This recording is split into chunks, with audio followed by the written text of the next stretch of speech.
कहानी हिमालय मंदिर का रहस्य। अनिरुद्ध पुरातत्वविद को एक अजीब पत्र मिला।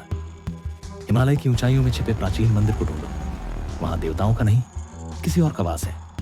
जो सच पाओगे वही तुम्हारा अंत होगा। पत्र पर कोई नाम नहीं था, साथ में एक पुराना नक्शा था जिस पर बर्फीली पहाड़ियों के बीच एक लाल निशान बना हुआ था। अनिरुद्ध की टीम में थी रिया, इतिहास की रिसर्चर, अमर एक्सपीडिशन गाइड, तनुज अंश फोटोग्राफर। जिज्ञासा उन्हें खींच लाई और उन्होंने तुरंत यात्रा की तैयारी शुरू कर दी। तेज बर्फीले तूफान और पतली हवा के बीच रास्ता बेहद खतरनाक था। एक रात बर्फीली गुफा में रुके तो तनुज ने बाहर घंटी बजने की आवाज सुनी, जबकि आसपास कोई गांव नहीं था। रिया ने देखा कि नक्शे की स्याही रात में चमकती थी। अमर ने चेतावनी दी, यह जगह साधारण नहीं है। पहाड़ों के देवता यहां अजनबियों को पसंद नहीं करते। कई दिनों की ट्रैकिंग के बाद वे 1000 साल पुराने पत्थर के मंदिर तक पहुंचे। मंदिर बर्फ के अंदर आधा दबा हुआ था। दरवाजे पर अजीब शिलालेख थे।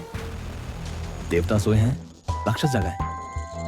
मंदिर के अंदर जाते ही तापमान अचानक गिर गया और मशाल अपने आप बुझ गई। मुख्य कक्ष में एक विशाल मूर्ति थी, देवता जैसी, पर चेहरा भयानक और विकृत। मूर्ति के हाथ में एक चाकू और एक घंटी थी। रिया ने शिलालेख पढ़कर बताया, यह कोई पूजा का मंदिर नहीं, एक कैदखाना था। प्राचीन ऋषियों ने यहां एक दैत्य को बंद किया था। घंटी बजती है तो उसकी आत्मा जागती है। अचानक दरवाजा अपने आप बंद हो गया। दीवारों से रक्त जैसी लाल लकीरें बहने लगी। तनुज की आंखों से खून टपकने लगा। वह चीखते हुए गिर पड़ा, कोई मेरे अंदर आ रहा है। तनुज उठकर अब इंसान नहीं रहा। उसकी आंखें पूरी सफेद हो गईं और आवाज बदल गई। उसने रिया पर हमला किया, लेकिन अमर ने मशाल से रोका।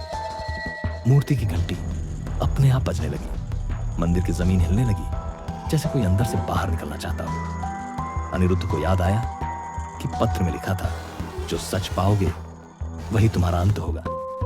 रिया ने कहा, अगर इस मूर्ति को नष्ट करें तो दैत्य बाहर आ जाएगा। अगर घंटी को तोड़ें तो आत्मा मुक्त हो जाएगी, लेकिन कोई कीमत चुकानी पड़ेगी।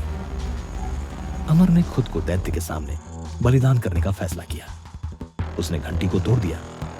जोरदार धमाके के साथ मंदिर की छत गिरने लगी। तनुज की आत्मा मुक्त हो गई, लेकिन अमर बर्फ में दब गया। मंदिर की मूर्ति छड़ककर धूल में बदल गई। अनिरुद्ध और रिया जैसे तैसे बाहर निकले। बाहर बर्फीला तूफान रुक चुका था। दिल्ली लौटकर अनिरुद्ध ने पत्र को फिर देखा, लेकिन अब उस पर एक नई लाइन लिखी थी जो पहले नहीं थी। दैत्य मरा नहीं, अब वह तुम्हारे पीछे है। रिया ने डरकर खिड़की की ओर देखा। बाहर बर्फ गिर रही थी, जबकि दिल्ली में कभी बर्फ नहीं गिरती।